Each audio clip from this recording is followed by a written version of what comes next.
கும்பகோணம் அருகே 6 படை வீடுகளில் 4ஆம் படை போற்றப்படும் சுவாமிமலை சுவாமிநாத சுவாமி திருக்கோவில் ஆடி கிருத்திகை முன்னிட்டு ஏராளமான பக்தர்கள் நீண்ட வரிசையில் நின்று சுவாமி தரிசனம் செய்தனர். கும்பகோணம் அருகே அறுபடை வீடுகளில் 4வது படை வீடாகும்.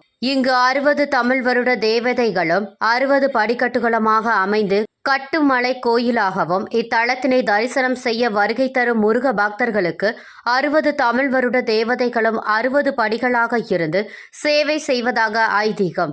மேலும் இத்தலத்தில்தான் முருகப்பெருமான் தனது தந்தை சிவபெருமானுக்கு ஓம் எனும் பிரணவ மந்திர பொருளை குருவாக இருந்து உபதேசம் செய்தார் என்பதும் வரலாறு.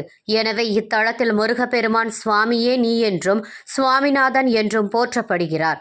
இத்தகைய பெருமைக்குரிய தலத்தில் ஆடி கிருத்திகையில் 6 முகனை வழிபட்டால் நன்மைகள் தேடி வரும் என்பது நம் முன்னோர்களின் வாக்கு. குழந்தை வரம் வேண்டும், வாழ்க்கையில் வெற்றி வேண்டும் என்பவர்கள் ஆடி கிருத்திகையின் விரதம் இருந்து முருகனையும் அம்பிகையையும் வழிபட்டு அன்றைய தினம் முருகப்பெருமான் கோவிலுக்கு சென்று தரிசிப்பதும் பாலால் அவருக்கு அபிஷேகம் செய்து வழிபடுவதும் மிகவும் ஏற்றதாகும்.